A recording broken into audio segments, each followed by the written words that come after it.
Graça e paz, meus irmãos. Amém.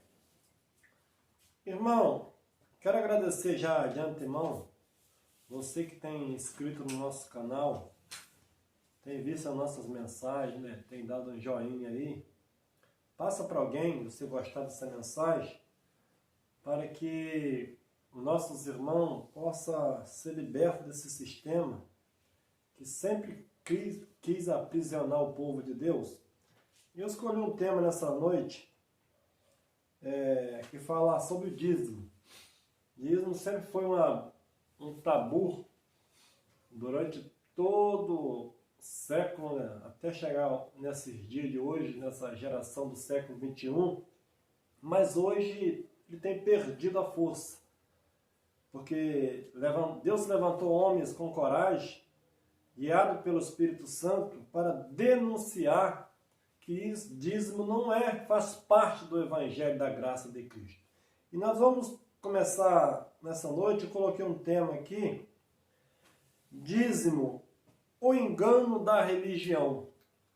Malaquias capítulo 1, versículo 1, Deus falando para o profeta Malaquias, exortando o seu povo naquela época, diz assim: a palavra do Senhor a Israel, por intermédio de Malaquias. Então a palavra de Deus veio por intermédio de Malaquias para falar para o seu povo, para a nação de Israel. E aí, geralmente a liderança pega essa palavra de Malaquias 3:10 agora, e aplica isso nos dias de hoje, em cima da igreja, sem contexto, uma passagem que faz parte da velha aliança, e eles vivem hoje desse engano e oprimindo a igreja de Cristo, que foi comprada e lavada pelo sangue de Cristo. Malaquias 3:8 diz assim: roubará o homem a Deus? Todavia vós me roubais, e dizei: em que te roubamos? Nos dízimo e nas ofertas orçada. Vós sois amaldiçoado com a maldição, porque a mim me roubais, sim, vós, esta nação toda. Então, qual é a nação que roubava a Deus? Era a nação de Israel. Os gentios não entrou e nem entrava nesse pacote, porque as leis de Deus não era para as nações, era para apenas uma nação, um povo que Deus tinha elegido para trazer luz às outras nações. E aí o verso 10 diz: trazei todos os dízimos à casa do tesouro, para que haja mantimento na minha casa, e depois fazei prova de mim, diz o Senhor dos Exércitos, se eu não vos abrir a janela do céu e não derramar sobre vós tal bênção que dela vos advenha a maior abastança. Então, Deus agora chama o povo à responsabilidade. Por quê? O dízimo era para os órfãos, para as viúvas, para os levitas e para os sacerdócios. Hoje, a maioria da liderança, os levitas não ganham, as viúvas ficam esquecidas, os pobres ficam esquecidos e os órfãos ninguém se fala. Quando aparece uma necessidade dentro da igreja ou dentro do templo, ele joga a responsabilidade para os membros de novo. E só o sacerdócio que ganha. Então, baseado nesse texto, a igreja cresceu há 2000 anos, está aí, enriquecendo os líderes e os pobres cada vez mais pobres. Então aqui, Deus escreveu para quem? Para uma nação. Não foi para o Brasil, não foi para os Estados Unidos, foi para o povo de Israel. Então, o dízimo era da lei? Era da lei. O dízimo era uma obrigação para todo israelita. Dízimo não era dinheiro, era mantimento. A Bíblia diz que havia 12 tribos em Israel. Deus separa diante dessa tribo, uma tribo, a tribo de Levi, para cuidar das coisas do céu, para cuidar das coisas de Deus, para trabalhar no templo dia e noite. Tinha horário para cada um, era tudo organizado. A família de Levi, eles não trabalhavam e nem tinham direito de herança. 11 tribos trabalhavam e uma recebia o dízimo dos seus irmãos para fazer movimentar todo o templo, toda a obra de Deus no Antigo Testamento. Então, baseado nesses fatos da realidade, quando Jesus aparece no cenário, ele não poderia chegar e excluir o dízimo, porque Cristo veio para cumprir a lei. Ah, mas o dízimo está aí no Novo Testamento. Novo Testamento aonde? Só é Novo Testamento da cruz para frente. Mateus, Marcos, Lucas e João não é Novo Testamento. A Bíblia diz no livro de Hebreus, capítulo 9, verso 16 em diante, que enquanto o testador estiver vivo, um testamento não tem força. Para que um testamento tenha validade, precisa do testador morrer. E Hebreus diz que o testador foi morto e aí sim começa um novo testamento. Jesus sempre falou isso. Esse é o sangue da nova aliança, esse é o mandamento do novo mandamento, no meu sangue. Então, o Novo Testamento, ele só acontece quando Cristo é morto. Ele reparte a herança, liberta o povo da lei e agora não existe mais lei. Então, baseado nesse texto, muitos líderes cresceram e oprimindo as pessoas, dizendo que Mateus 23, Jesus estava mandando dar dízimo. Claro que estava, porque ele estava cumprindo a lei de Moisés e ele não poderia abolir ela antes que ele morresse. Olha o que está escrito em Mateus 23. Ai de vós, escriba e fariseu, hipócritas, porque dai o dízimo da hortelã, do endro e do comim, e tende omitido o que há de mais importante na lei, a saber, a justiça, a misericórdia e a fé. Estas coisas, porém, deveis fazer, sem omitir as outras. Então, o que era mais importante na lei? O amor, a fé, a justiça e a misericórdia. E ele estava dizendo, do hortelã, do comim, todos os condimentos, todas essas coisas que eram hortaliças, mais ou menos, era o tempero, eles davam o dízimo de tudo isso, levavam para o templo. Então Cristo estava certo porque ele estava cumprindo a lei. Ele falou para quem? Ele falou para algum gentio ali?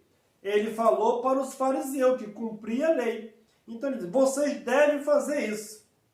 Então, Marcos, Lucas e Mateus faz parte da antiga aliança. Enquanto o testador não tinha morrido, o testamento não tinha validade. Vamos confirmar então? Hebreus capítulo 9, 16, diz assim, pode acompanhar aí? Tá assim, pois onde há testamento, necessário é que intervenha a morte do testador. Ponto. Um testamento só tem valor depois que o testador morre. Por quê? Como é que eu vou deixar uma herança se eu não morri ainda? Como é que eu vou atestar isso? Então, porque um testamento, verso 17, porque um testamento não tem força senão pela morte, visto que nunca teve valor enquanto o testador vive. Verso 18. Pelo que nem o primeiro pacto foi consagrado sem sangue. Então nós vimos aqui que um testamento ele só tem força ou só teria valor depois que o testador morresse. Tinha que ter sangue derramado. Então quando Cristo pregava, o testamento não tinha força, porque fazia parte do velho pacto. Chegando na cruz, o sangue seria derramado e aí Deus faria uma nova aliança, anulando aquela que fez com Moisés no Monte Sinai. Então, o primeiro pacto foi feito com sangue. O segundo pacto também da graça foi feito com sangue. E isso só aconteceu na cruz do Calvário. E agora voltamos aqui falando sobre o dízimo. Você pode pensar, mas Abraão deu dízimo. A Bíblia diz que Abraão ele deu dízimo do despojo. Abraão invadiu 4 cidades com 318 homens. Trouxe seu sobrinho Ló, trouxe toda a joia, todo o despojo, tudo aquilo que aqueles reis tinham roubado de Sodoma e Gomorra e de outras províncias. Abraão sai em direção a essa cidade, resgata Ló e traz todo o despojo daquela cidade que eles tinham roubado daquela cidade do rei Melquisedeque e de outros reis.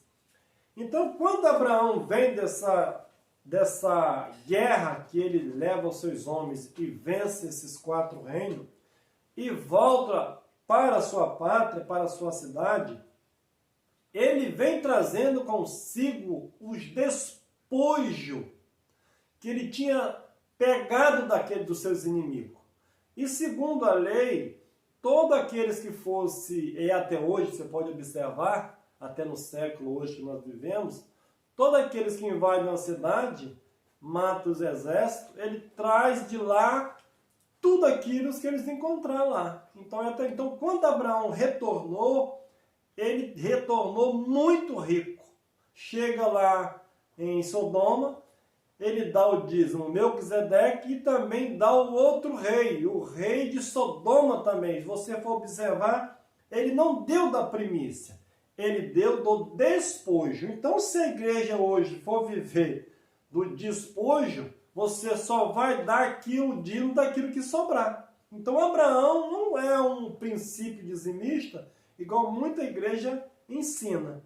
Abraão deu aquilo porque ele já era acostumado, aonde ele morava, ele tinha que pagar tributo, era 10%, então ele só cumpriu uma lei, que era das outras nações. E isso entrou no povo judeu, porque para ter um povo trabalhando para Deus, precisava ter alguém para suprir essas necessidades. Então isso entra na lei de Moisés. Quando chega na nova aliança, essa lei é quebrada. Vamos observar então? Hebreus capítulo 7, verso 7, diz assim: Ora, sem contradição alguma, o menor é abençoado pelo maior. Verso 8. E aqui certamente recebe dízimo de homens que morrem. Ali, porém, os recebe aquele de quem se testifica que vive. Paulo escrevendo para os hebreus, o templo estava de pé, havia sacerdócio, e Paulo estava escrevendo: aqui no templo de Jerusalém, vocês tomam dízimo de pessoa que morre, segundo a lei de Moisés. Mas lá, ele não deu dízimo daquele que morria, mas ele deu dízimo a Melquisedeque, que era uma figura de Cristo, daqueles que vive para sempre. Ao 9. E por assim dizer, por meio de Abraão, até Levi, que recebeu dízimo, pagou dízimo. Ué, mas como? Ao 10. Porquanto ele estava ainda nos lombos do seu pai, quando Melquisedeque saiu ao seu encontro. Quando Abraão deu dízimo a Melquisedeque, Levi não tinha nascido. mas Abraão estava representando essa tribo de Levi antecipadamente, porque Deus chamou Abraão, fez uma promessa e fez um pacto com ele pela circuncisão, e pela circuncisão viria a lei. A lei de Moisés é baseada em cima da circuncisão. Então, quando Abraão sai para representar o seu povo, o pacto que Deus iria fazer com ele, Abraão sai já dando dízimo, mas para representar a circuncisão que Deus iria fazer uma lei para a carne dele. Então Abraão foi chamado e fez um pacto na circuncisão. E esse evangelho continuou na lei de Moisés. Perdurou até a cruz. Vamos observar aqui. O verso 11. De sorte que se a perfeição fosse pelo sacerdócio levítico, por sobre este o povo recebeu a lei, que necessidade haveria ainda de que outro sacerdócio se levantasse, segundo a ordem de Melquisedeque, e que não fosse contado segundo a ordem de Arão? Agora, se a perfeição viesse pelo sacerdócio Levi, que recebeu a lei para tomar dízimo dos seus irmãos, por que então que Melquisedeque profetizou que viria um outro sacerdócio que não pertencia à tribo de Levi? E o verso 12, pois mudando-se o sacerdócio, é necessariamente que se faça também mudança da lei, porque aquele de quem estas coisas se dizem, pertence a outra tribo, da qual ninguém ainda serviu ao altar. O verso 14, visto se manifestou que o nosso Senhor procedeu de Judá, tribo da qual Moisés nada falou acerca de sacerdócio. Então, você vê como é que é os planos de Deus? Se Cristo viesse da tribo de Levi, o sacerdócio ia continuar levítico. O dízimo ia continuar. Mas Cristo, ele veio da tribo de Judá. Essa nunca serviu ao altar.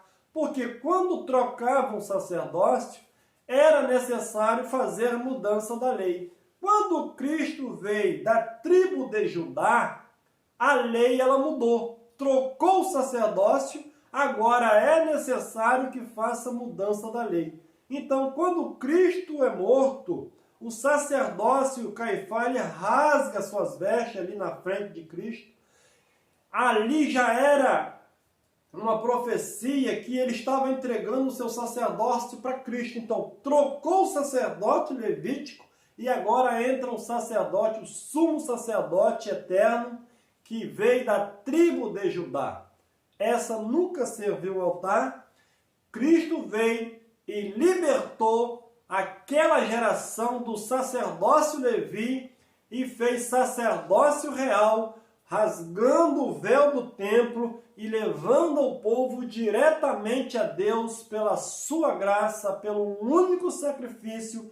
Ele aperfeiçoou para sempre todos aqueles que entendem essa graça maravilhosa. Então hoje falar de dízimo, irmão, baseado em Malaquias, é um roubo, engano do homem e quer se dar bem. Porque ele acorda 10 horas, filho na escola, plano de saúde, comida no restaurante, às custas de um irmão ou de muitos irmãos que não conhecem realmente a graça do nosso Senhor e Salvador Jesus Cristo. Sim, mas então em que a igreja vai viver?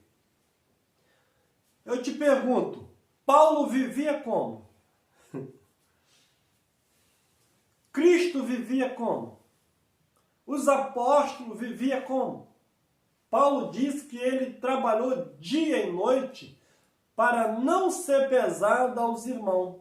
Se Paulo pregasse o dízimo, meus irmãos, preste atenção, ele estaria pregando a lei de Moisés.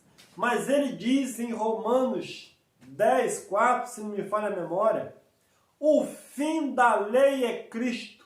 Cristo não é a continuidade da lei. O fim da lei é Cristo para todos aqueles que nele crê. A Bíblia diz que aqueles que servem a Deus pela lei, eles não conhecem a Cristo, porque a lei é condenação e morte. A Bíblia diz que o ministério da lei era de condenação e morte. Se a lei fosse boa para salvar alguém, não precisava de Cristo vir e morreu sobre a lei para resgatar todos aqueles que estavam debaixo da lei. Sim, mas então o que eu posso fazer então? Nós temos a resposta na Bíblia. 2 Coríntios 9,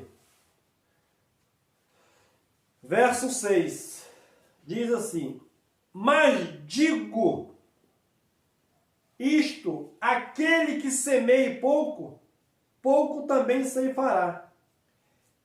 E aquele que semeie em abundância também ceifará. Então Paulo ele trabalhava, fazia tenda, né? E pregava o evangelho, foi o que mais pregou depois de Cristo. Ele não tinha salário e nem pedia ajuda para ninguém. Deus cuidava dele.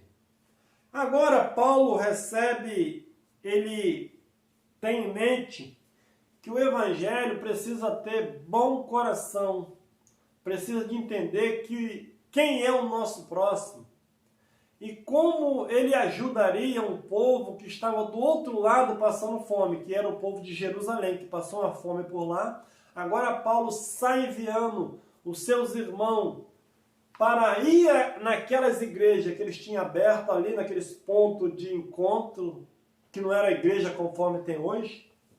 E agora ele manda alguém para recolher uma oferta para levar para Jerusalém, para suprir as necessidades dos irmãos que estavam passando fome.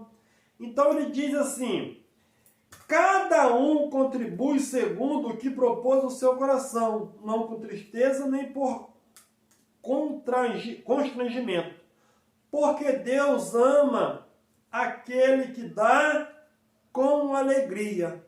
Então, como hoje a instituição vive, porque a igreja, irmão, não é quatro paredes. A igreja é eu, é você. Você sozinho, você não é igreja. Você sozinho é um membro. Mas quando há um ajuntamento de 2 ou 3, ali está a igreja de Cristo. Então você pode reunir numa casinha de barro, outro numa mansão, outro debaixo da ponte, outro debaixo do viaduto, ou na roça, ou em qualquer lugar. Se tiver 2 ou 3 reunidos no nome de Jesus, aí está a igreja de Cristo. A igreja de Cristo não é parede.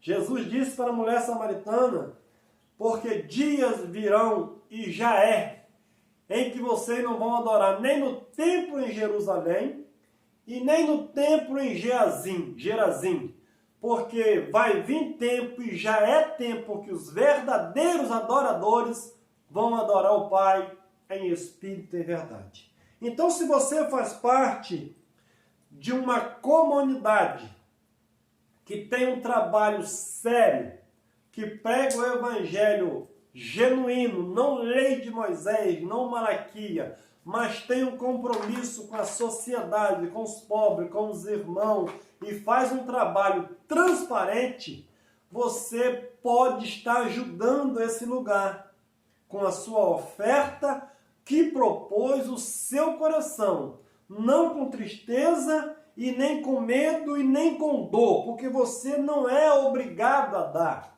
Você só vai dar porque você é generoso, entende a palavra e tem algumas necessidades. Devorador, migrador, seja liberto disso, meu irmão. Tira o medo, porque é para a liberdade é que Cristo nos libertou. O 8 diz: e Deus é poderoso para fazer abundar em vós toda graça, a fim de que, tendo sempre, em tudo, todas a suficiência, abundei em toda boa obra. Então, quando você abre o seu coração para ofertar, nem que seja para uma família, nem que seja para onde você se reúne, nem que seja para aqueles que passou na sua rua, ou aquele que você conhece, que está precisando de alguma coisa, de um alimento. Dízimo naquela época não era dinheiro. Aonde é o tesouro da sua igreja? Se realmente eles pregam que tem que trazer o dízimo para a casa do tesouro, na sua chamada igreja, ou aonde você congrega, tem a casa do tesouro? Existe uma sala cheia de mantimento? Ou existe uma conta no banco a favor dos irmãos? Preste atenção nisso. Se não tem, chuta que é laço, meu irmão. Sai da religiosidade e serve a Deus no Espírito e deixa de ser enganado, porque Malaquias não é para a igreja. Nós vivemos num novo pacto. E a Bíblia diz que todo aquele que está debaixo da lei, Gálatas diz 3, está debaixo de maldição. Então eu deixo aqui a minha palavra para você. Leia a Escritura.